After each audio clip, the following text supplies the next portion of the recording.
Baik. Assalamualaikum warahmatullahi wabarakatuh.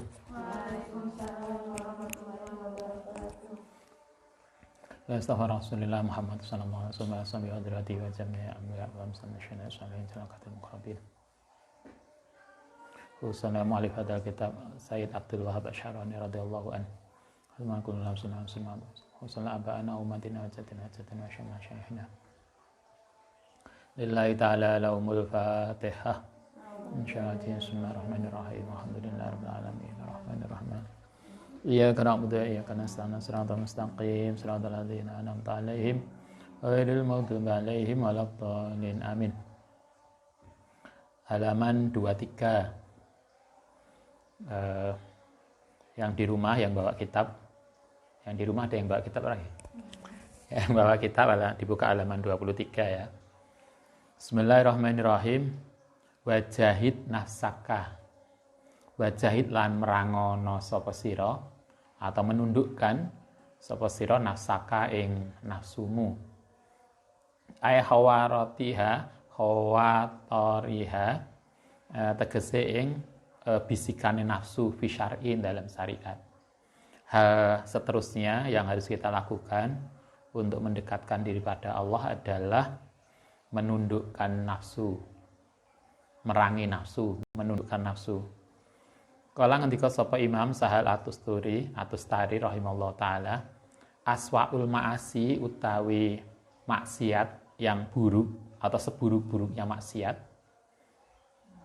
iku haditsun nafsi, mendengarkan bisikan nafsu. Wala ala lan barangkali holibun nasi utawi umume manusa ikulah yuiduna, tidak menganggap, tidak memperhitungkan sapa nas zalika ing hadisun nafsi dan ban ing dosa. Fa idza ittaqa nalikane menjaga diri sapa al muridu murid al izgha'a ing memperhatikan ilah hadisin nafsi maring bisikan nafsu. Wa kana lan ana sapa murid iku mulaziman membiasakan diri li zikri maring zikir, ittaqada mongko jadi bersih apa alqalbu hati bis zikri sebab zikir. Wasara lan dadi apa alqalbu hati iku siron mahfudun menjadi potensi yang terjaga. Hal seterusnya yang harus kita lakukan adalah menundukkan nafsu. Di dalam diri manusia itu masih ingat dulu ngaji Nashihul Ibad? Masih ingat ngaji Nashihul Ibad toh? Di Nashihul Ibad itu kita diajarkan bahwa di dalam diri kita itu ada godaan setan, ada bisikan nafsu. Dua potensi yang mendorong kita untuk melakukan sesuatu yang enggak baik. Kita di dalam diri manusia itu ada kolbu, ada fuad, ada akal, ada nafsu. Nah, selain itu masih ada bisikan setan. Kita enggak bicara yang lain, yang kita fokuskan di sini. Nafsu itu adalah potensi yang diberikan Allah ada dalam diri kita. Nafsu ini senantiasa ngejak yang buruk. Selain nafsu, kita itu masih ada lagi bisikan setan. Apa bedanya bisikan nafsu sama bisikan setan? Apa bedanya? Podo-podo ngejak eleke. Bedanya apa? Oh ya beda. Beda ini biasanya kalau kita ngaji di Nashihul Ibad dulu itu dikatakan kalau nafsu itu ngajak satu hal, kalau dia bisa dikendalikan selesai, dia tidak akan mencari yang lain. Misalnya pengen mangan sate. Oh kita pengen banget, itu dorongan nafsu. Ini kalau kita tundukkan ya sudah, kalau gak usah mangan sate, udah selesai. Tapi kalau setan begitu dia ngajak satu, aja ini, dia akan milih yang lain. Yang penting bagi setan, kita itu jatuh dalam dosa, gak peduli apakah ini, itu semua sama. Yang penting kita jatuh. Misalnya setan ini ngejak ghibah, ngejak ngerasani, ojo rek ngerasani dosa. Nah, setan gak akan berhenti. Wis meneng gak diusulno yang lain. Gak apa-apa ghibah, kalau gak mau gak apa-apa. Ya apa lah satunya lagi. Iki gak mau, diusulkan lagi satunya lagi. Jadi bedanya kalau godaan setan itu begitu ajaannya ditolak, dia akan memberikan alternatif lain yang sama-sama buruk. Ini ditolak, dia akan alternatif lain. Karena bagi setan, yang penting kita jatuh. Kalau nafsu enggak, ngajak satu, dikendalikan, enggak dituruti, udah selesai. Dia enggak akan ngajukan alternatif lain. Itu kalau kita ngaji dulu di Nasoil Ibad. Itu cara bedakno ini apakah godaan nafsu atau godaan setan. Kita salah satu hal yang ada dalam diri kita itu nafsu. Nafsu ini senantiasa memberikan bisikan kepada hati. Bagaimana cara agar nafsu itu bisa dikendalikan? Yaitu dengan cara zikir. Kalau kita banyak zikir, maka hati kita akan menjadi lebih bercahaya, nafsunya terkendalikan. Kalau kita pengen iso mengendalikan nafsu, banyaklah zikir. Kalau sudah hatinya jernih, nafsu bisa dikendalikan, wahunaka lan setelah itu ya ba'adu menjadi jauh minhu saking man sopo asaitonu setan. Kalau udah hati bersih, setannya menjadi lebih jauh. Bukan berarti dia tidak goda, tetapi kemudian dia tidak punya banyak kesempatan. Kulal ba'di atau kulal bukti dengan sejauhnya. Batab adu lan jadi jauh anil abdi saking hamba apa akhawaturu syaitoniyatu, bisikan setan. Wala yasiru lan ora dadi mau sartane abdu sapa ilah khawatiru nafsaniyatu, kecuali bisikan nafsu. Jadi yang tertinggal hanyalah nafsunya, dan itu jauh lebih mudah dikendalikan. Wahina itin yas'a, berjalan sapa seseorang fi qat'iha ing dalam memutuskan khawatiru nafsaniyah wa itqaniyah bimizanil ilmi, dengan pertimbangan ilmu.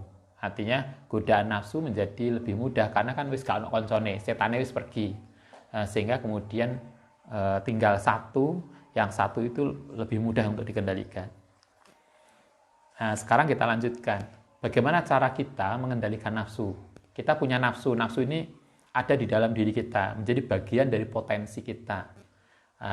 Bagaimana cara mengendalikan nafsu?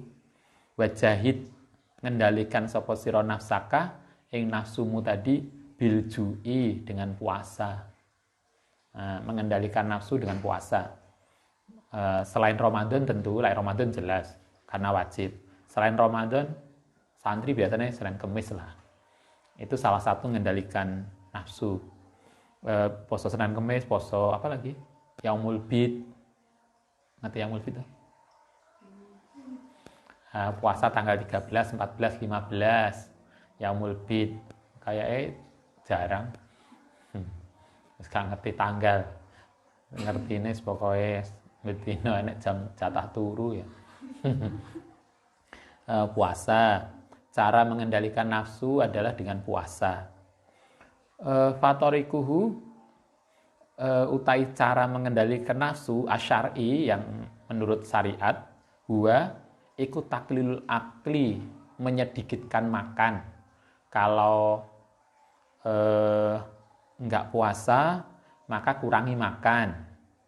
Jangan kok makan, wes mumpung gak Ramadan. Atau Ramadan cuma apa biasanya kita balik mangan. Awalnya siang kita makan, sekarang pindah malam. Buka, mari traweh, rujaan. Mari ngono nggawe Indomie. Mari ngono sahur. Ya apa doa ya? Puasa Ramadan tambah lemu, karena makan sama tidur. Maka kita cara mengendalikan nafsu adalah taklilul akli, menyedikitkan makan syai'an fa syai'an, step by step, makannya sedikit. Yang sering kalau kita ketemu teman-teman kita, teman-teman Buddhis, begitu mereka berikrar jadi melakukan tasawuf Buddhis, teman-teman kita, terus pakai pakaian khas mereka, pakaian umroh yang warnanya kuning, mereka kan makannya sedikit. Kalau teman-teman Buddhis yang mangane akeh, makannya hanya 2 kali, pagi sarapan jam 7, kemudian makan siang sebelum jam 12. Setelah itu tidak boleh makan sampai besok pagi. Karena itulah kemudian maka malam mesti bangun untuk meditasi. Apa mereka mesti bisa bangun? Iya. Kenapa bisa bangun? Karena sore nggak makan. Jadi Anda bisa bayangkan makan terakhir sebelum duhur. Jam 12 kan mesti luwe. Jadi gampang tangine. Nah, kita wis turu gawe Indomie duo. Ditambah mie ceplok loro. Terus ya apa iso tangi wong plempoken sampai kekenyangan. Kurangi makan, syai'an fa syai'an. Wakudima lin didahulukan opal ju'u lapar ala wiri ing atase lapar. Aturan main, kenapa kita disuruh peraturan tentang puasa, lapar ini lebih dahulu dibanding yang lain untuk mengendalikan nafsu.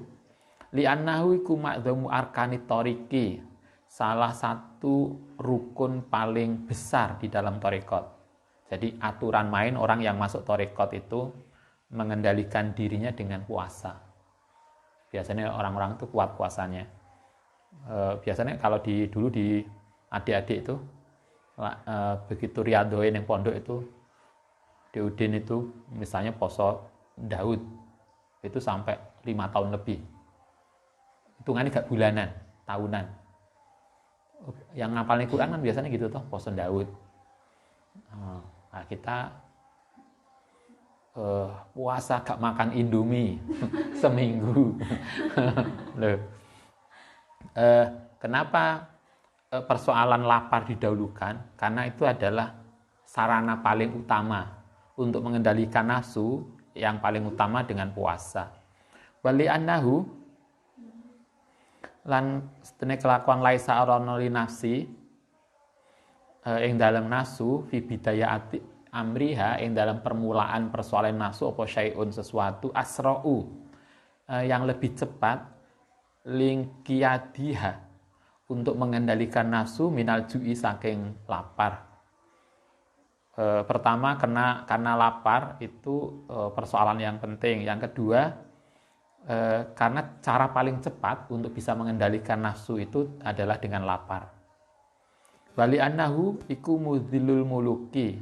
Nafsu itu mudhilul muluki bisa menjatuhkan penguasa fadlan, apalagi anwerihim. Karena nafsu orang yang mulia itu bisa jatuh, apalagi kalau tidak. Karena itulah nafsu harus dikendalikan. Cara paling mudah, paling cepat adalah dengan puasa. Walianeku yahilu menempati minal adzai aturobiyati, saking bagian yang bersifat turobiyah. Apa turobiyah? Debu. Nah, nafsu itu ditempatkan di badan kita yang terbuat dari tanah. Wal ma'iati lan air biqadrima, kelangkah dari barang yakunu fayasfu, mongko bisa jadi bersih apa alkohol buati wali anabagi alkani, mongko sak temen rukun-rukun yang lain ikut tabaun atau tabiun manut lahu maring ini tadi ju bil khosati kelawan khusus. Wali anna khawatirun nafsi lan krana bisian nafsu iku latud afu, tidak bisa dilemahkan ila bihi kecuali dengan lapar. Cara paling mudah untuk menundukkan nafsu syahwat dengan lapar. Karena itu masih ingat kita ada hadis ya ayyuhas sabab, hai para pemuda kalau sudah mau nikah nikah kok gung wani tapi syahwate kuat, poso. Dengan puasa maka kemudian dorongan nafsunya menjadi lemah. Wa dzakara sapa Syekh Muhyiddin Ibnu Arabi rahimallahu taala fil Futuhatil Makkiyati, in dalam kitab Futuhatul Makkiyah. Ini cerita nafsu. Ibnu Arabi salah seorang tokoh sufi besar yang sangat dikenal. Salah satu pemikiran beliau adalah wahdatul wujud. Masih ingat wahdatul wujud? Tante kan pernah belajar filsafat dan tasawuf. Wahdatul wujud itu salah satu pemikiran besar Ibnu Arabi. Beliau di dalam Futuhatul Makkiyah menceritakan tentang nafsu ini. Anallaha ta'ala, saat temen Allah ta'ala iku lama khalaqa, nalikane menciptakan sapa Allah an-nafsa ing nafsu, qala dawu sapa Allah laha maring nafsu, man ana, siapa engkau, siapa saya, faqalat mongko jawab sapa nafsu, man ana, yo siapa saya. Fa'askanaha, mongko kemudian menempatkan sapa Allah ing nafsu fi bahril ju'i, ing dalem lautan lapar, alfa sanatin, selama 1000 tahun. Sumakola ta'ala man ana, siapa saya, kolat anta Robbi, anta utaiti tuan iku Robbi, pengiranku. Ini ceritane Ibnu Arabi di dalam hadis, berdasarkan hadis, ketika dulu sebelum kita ada, sebelum manusia ini ada, Allah itu menciptakan nafsu. Jadi nafsu itu sudah ada sejak lama, sejak manusia belum dilahirkan, bahkan sebelum manusia diciptakan. Nafsu itu begitu diciptakan, lagi lahir, kemudian ditanya oleh Allah, man anta wa man ana, engkau siapa, saya siapa. Apa jawaban nafsu? Ana, anta. Ya engkau, aku, ya aku. Coba, egone metu. Kayak kita lah, ego kita besar, berarti nafsu kita itu keegoan. Jadi lagi lahir itu ditanya wis gaya. Coba, pembangkangan pertama ditanya, engkau siapa, aku siapa, kata Allah. Kata nafsu, ya kamu, aku, ya aku. Akhirnya Allah murka, kemudian dia dimasukkan neraka sampai sekian ribu tahun. Begitu di neraka sekian lama dientas, kemudian ditanya lagi, apa jawabannya? Sama, ya engkau, aku, ya aku. Artinya ketika disiksa di neraka dengan dibakar, itu tidak membuat nafsu kapok. Baru setelah itu disiksa lagi di neraka dengan disiksa dengan lapar. Nggak dikasih makanan, nggak dikasih apapun. Setelah lapar sekian lama, kemudian ditanya lagi, man anta? Kemudian nafsu baru mengatakan, anta Robbi wa ana abduka adoi. Pengakuan nafsu tentang dirinya yang lemah, engkau Tuhanku dan aku adalah hambamu yang lemah, itu baru terjadi setelah dia lapar. Karena itu ketika nafsu, kemudian oleh Allah itu dimasukkan menjadi bagian dari potensi diri kita, maka cara mengendalikan dengan puasa. Karena itulah semua agama ada puasa. Tidak ada agama yang tidak mengajarkan puasa. Semua agama mesti ada puasa. Walaupun mungkin cara pasanya beda. Enek sing kaya Nabi Daud, sedina poso, sedina gak, sedina poso, sedina gak. Nah, kita enggak poso, enggak poso. Akhirnya enggak poso. Tapi semua agama puasa. Kenapa ada puasa? Karena itu adalah cara untuk menundukkan nafsu. Yang nafsu itu ada dalam diri kita. Agar nafsu itu bisa tertundukkan, maka puasalah. Itu ceritanya kenapa kita wajib puasa. Kenapa kita disuruh puasa. Itu karena berdasarkan gawan baye nafsu yang membangkang. Dan dia baru bisa ditundukkan setelah nggak dikasih makan. Nggak pengen nafsunya lembut, tertundukkan, belajar puasa. Step by step. Gak puasa, gak apa-apa, mangane didik.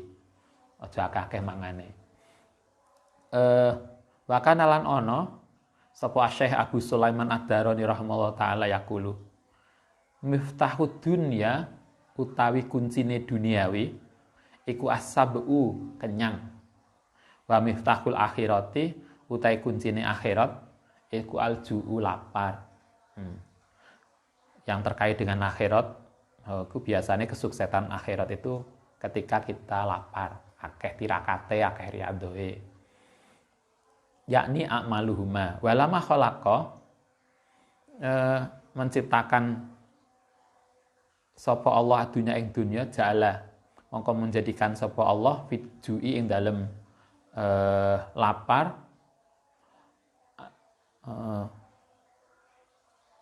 al ilma ing ilmu gini ja'ala menjadikan sapa Allah filjui ing lapar al ilma ing ilmu wal hikmata lan ing hikmah. Kalau kita ingin sukses dalam ilmu, dalam hikmah, maka harus riyadhah, harus tirakat, akeh posone, akeh tirakate. Nek santri pengen sukses banyak tirakatnya. Lek gak gelem tirakat yo enggak mudah. Wa ja'ala fisab'i lan menjadikan sapa Allah fisab'i dalam kenyang al jahla ing kebodohan wal maksiata ing maksiat. Lek kenyang biasanya cenderung untuk maksiat. Kalau lapar, poso inilah contoh paling mudah. Kita kan nggak sempat maksiat, makanya gak kuat nganggo kuping, kan? Wakana lan ono sapa Yahya bin Mu'ad Ar-Razi rahimallahu taala yaqulu asabau utawi kenyang iku narun api wa syahwatu tai syahwat iku misul hatobi kayak kayu bakar ya tawaladu yang bisa melahirkan minggu saking hatob apa likhroku sifat kobong terbakar. Kita itu ada syahwat, ada nafsu, ada kenyang gitu. Kalau syahwat ini dikasih modal nutrisi kenyang, maka akan mudah terbakar. Nah, kita juga begitu. Lae kenyang, maka syahwatnya akan naik. Apalagi mangane akeh, terus macem-macem, itu akan mudah untuk besar dorongan nafsunya. Wala tantafi'u lan tidak akan berhenti, tidak akan padam apa naruhu apinya nafsu hatta tahraqqa sehingga membakar sahibah yang punya nafsu.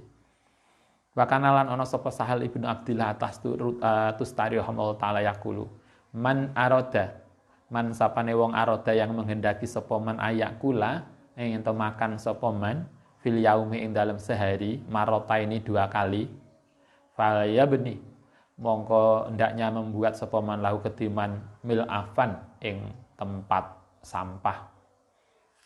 Jadi kata Sahal wong iku lek mangan sedina ping pindho itu berarti dia itu kayak tempat sampah. Padahal 2 kali loh. Nah kita itu lebih lah, naik 2 kali. Apalagi yang lebih dari 2 kali. Coba salafus soleh dulu. Mamping pindu aja dianggap tempat sampah. Itu terlalu banyak. Mangan yuk gak apa-apa lah, mangan pisan tapi yang bergizi. Nah, mungkin kemudian kuat untuk sehari. Tapi intinya adalah marilah kita ngurangi makan. Saya kira kita juga sadar sumber segala penyakit itu makan.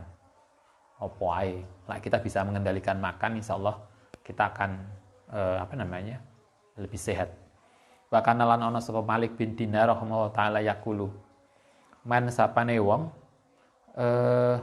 arada yang menghendaki sapa man ayafira ento lari sapa syaitanu setan min zillihi saking bayang-bayangane man fal yakhar mongko becik mengendalikan sapa man memaksa sapa man sahwatahu sahwate man sapa sing pengen setan itu lari dari kita atau kita itu insya Allah kebal dari godaan setan maka kendalikan syahwat nafsu kita. Nah, cara mengendalikan nafsu adalah dengan puasa. Berarti artinya kalau kita tuh ingin kita dijauhi setan, poso. Itulah kenapa kemudian kita bisa paham kenapa bulan Ramadan itu setan terbelenggu. Karena kita semua puasa. Jadi karena puasalah kemudian nafsu kita terkendalikan. Karena nafsu kita terkendalikan, maka setan tidak punya kesempatan. Jangan kemudian setan sekadung dibelenggu, kita lebih setan daripada setan. Satu, cara mengendalikan nafsu adalah dengan puasa. Kalau nggak puasa, mengurangi makan. Itu satu. Yang kedua, wajahid nafsaka bil ju'i wasahari, kelawan bangun malam. Salah satu yang harus kita lakukan selain puasa, kalau nggak poso, malam hari bangun, tahajud. Bukan bangun tok ya. Oh bengi tangi. Saya tadi malam itu biasanya rata-rata semalam 2 kali bangun. Di kamar mandi. Hari kamar mandi turu maneh, enggak. Kita diajak, itu salah satu cara mengendalikan nafsu.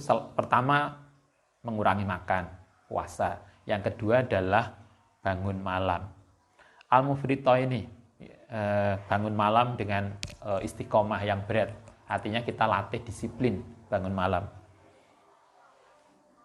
Wa idba'iha lan ngikuti ing bangun malam tadi fil a'mali asakoti, ing dalam amal yang berat.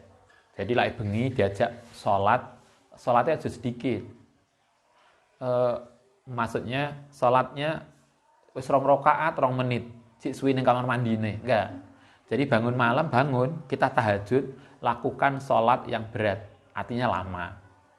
Kalau kita belajar Kanjeng Nabi, kita bisa baca di dalam Imam Tirmidzi, hadis Tirmidzi, itu kan ada riwayat dari Sayyidah Aisyah. Nabi itu sholat malam itu nggak banyak, kadang hanya 2 atau 4. Tapi mulainya setelah tengah malam sampai subuh.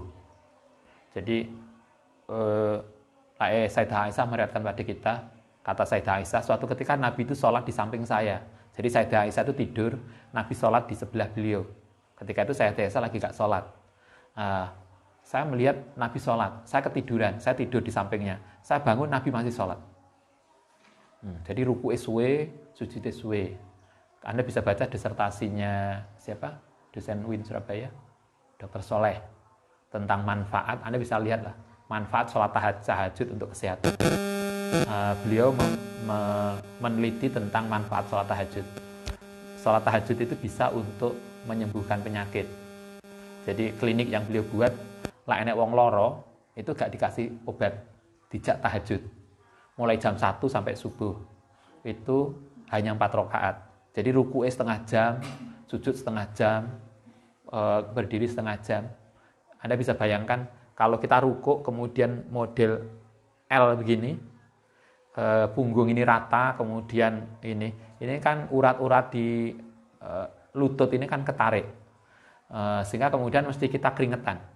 Sehingga karena keringetan maka ngantuknya hilang. Nah, tahajud kok ketiduran, itu berarti gak serius tahajudnya. Itu caranya Nabi. Anda bisa lihat di dalam kitab apa judulnya? As-Sufiyah, As-Solih. Cerita tentang sufi-sufi perempuan. Jadi tokoh sufi itu bukan hanya laki-laki, banyak tokoh-tokoh sufi perempuan. Saya lupa namanya, tetapi ada sebuah kisah pernah baca. Ada seorang ibu itu kalau tahajudnya suwe banget, karena lama berdiri tahajud, itu sampai kakinya tuh pecah-pecah, bengkak-bengkak. Kemudian dia ngeluh, kakinya bengkak. Kemudian oleh suaminya, yo kalau kakimu bengkak, tolong dikurangi sholatnya. Jadi jangan lama. Apa jawaban istrinya? Berdiriku untuk tahajud ini masih lebih sedikit dibanding nanti kalau di akhirat saya harus berdiri lama di hadapan Allah SWT. Coba, kayak gitunya. Nah, kita wis 2 rakaat, cepet banget, mari nyesel golek nggon. Kalau di sini dikatakan selain kita lapar, selain kita puasa, hal kedua cara untuk mengendalikan nafsu adalah sholat malam. Begitu sholat malam dengan sholat yang serius. Oke lah 2 rakaat tapi lama, 4 rakaat tapi lama. Takdziban sebagai hukuman atau pendidikan, punishment laha maring nafsu. Ditangkoda supaya jadi manut sapa nafsu laka padamu idza da'autaha nalikane manggil sapa sira ing nafsu limardatillahi taala untuk mencari ridhanya Allah Subhanahu wa taala. Wadzalika utai itu lianha kron sak temene nafsu iku qabla riyadoti sebelum riyadah iku tasabbaha menyerupai apa nafsu adabata al jaruna yaitu binatang yang bandel. Kata ini dikatakan nafsu itu tadi awalnya membangkang sehingga koyok sapi. Nafsu itu koyok sapi pedet, ngerti pedet ya? Anakan sapi yang masih muda yang belum bisa diajak kerja. Jadi sakarepe dhewe. Nah, kal ajli kaya anak sapi alladzi yu'allimunahu atau ngajari hu ing ajli at-tahina ing gilingan. Kayak zaman biyen untuk giling padi, giling apa, peralatan itu pakai sapi. Tapi ketika mereka mau menggiling karena sudah tunduk, sudah dilatih. Sebelumnya kan tidak mau sapi itu. Kan sakarepe dhewe. Agar bagaimana sapi yang asalnya sapi kecil, pedet itu bisa manut, maka dia harus dilatih dengan keras. Sehingga kemudian dia sadar dan mau kerja. Nafsu kita juga gitu. Agar nafsu kita itu bisa tunduk, maka kita harus melatih nafsu kita dengan keras. Kalau tidak, maka nafsu kita tidak akan terkendalikan. Nah, teman-teman di agama lain misalnya di Buddhis, bagaimana mereka melatih menundukkan nafsu itu sampai meditasi mulai jam 12 malam sampai pagi setiap hari gitu. Itu untuk melatih. Nah, kita kan meditasinya memang menit. Subuh itu 2 rakaat.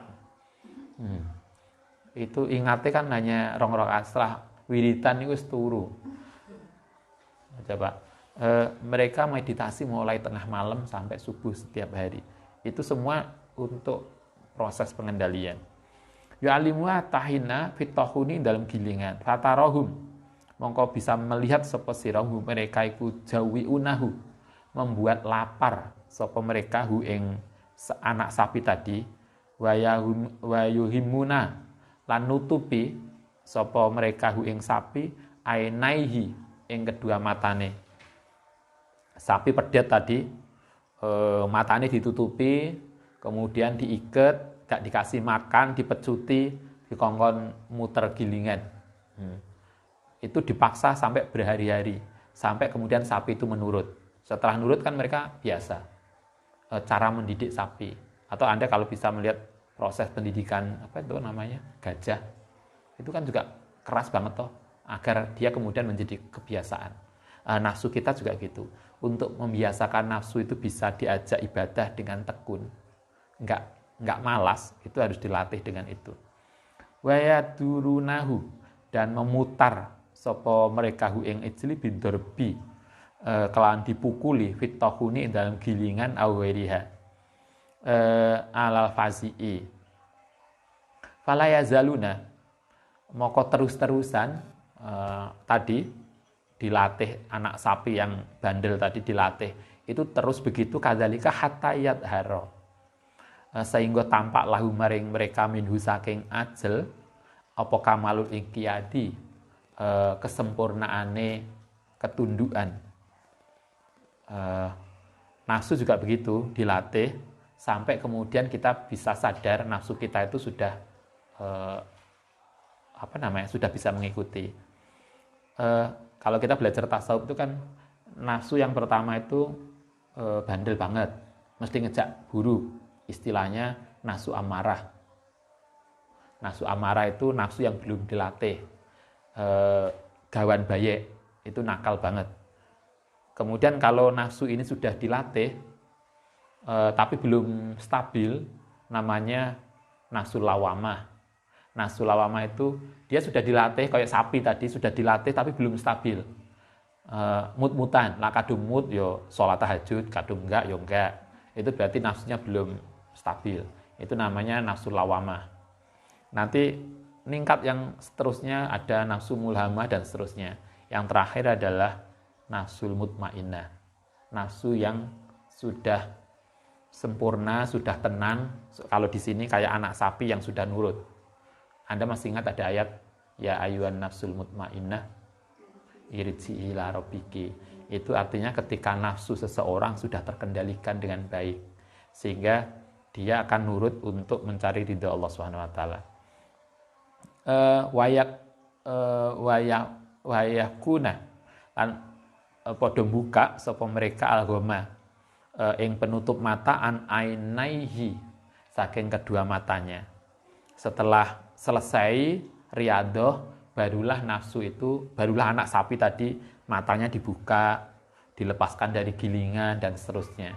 Sebelum itu tidak. Nafsu kita juga begitu. Nafsu itu kita tidak akan nuruti nafsu sebelum sampai kita yakin nafsu itu sudah terkendalikan dengan baik. Oke. Kayaknya wis ngantuk banget. Kita lanjutkan besok. Sing nok kene wis ngantuk.